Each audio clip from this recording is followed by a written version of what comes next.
সেক্ষেত্রে আমাকে দেখতে হবে যে যদি কোনো আপনার অসুস্থতা না থাকে তাহলে আপনি ঘটনাটা কি।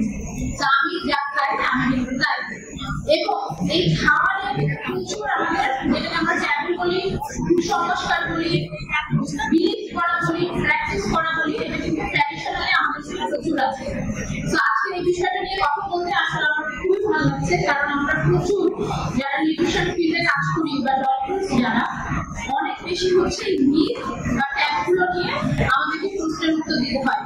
এবং এখনো পর্যন্ত আমরা যে রুরাল থেকে চিন্তা করি, রুরাল অলমোস্ট কি আমাদের এখনো হচ্ছে 57% পপুলেশন কিন্তু রুরালে। এই রুরাল জায়গায় সেমি আরবান জায়গায় বেশিরভাগ মানুষ এখনো কিন্তু নিউট্রিশন ট্যাবু এই জিনিসটা বিলিভ করে এবং ফুডের ক্ষেত্রে সেইগুলোকে কন্টিনিউ প্র্যাকটিস করে।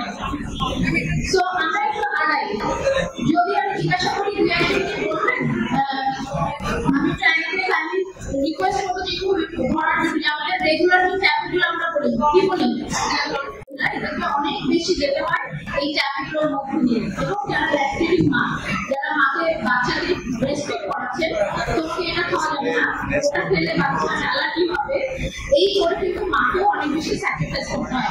তো আসলে সায়েন্স কি বলছে চলো একটু জেনে নিই।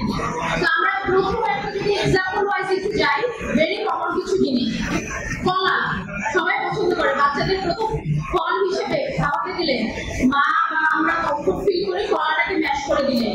তো একটা ধারণা আছে যেটা কি ঈশ্বর একটু বলছিল যে রাতে কলা খাওয়া যাবে না, এরকম একটা ধারণা আছে। শরীর তো আসলে যায় না কখন রাত অব্দি, আচ্ছা ঠিক আছে।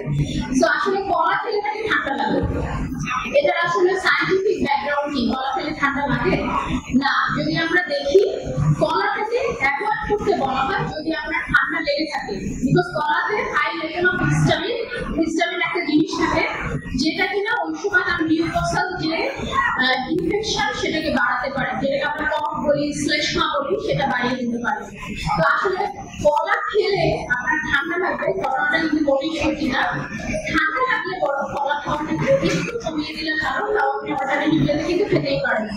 এবং সেই ক্ষেত্রে অবশ্যই বলা হয় এমন কোনো উপাদান নাই, সায়েন্স এটাই বলে যে খেলে কলা আপনার বাচ্চা বা বড়দের জন্য ঠান্ডা বা ঠান্ডার কারণ হবে।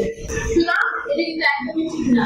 এখন থেকে যদি আমরা খুব ফেস করতাম যে বাচ্চার উইন্টার শুরু হলেই আমার মা বলতেন যে এখন কলা খাওয়া না, এখন অন্য ফল দাও, কিন্তু আসলে কি খায়? আসলে তা না।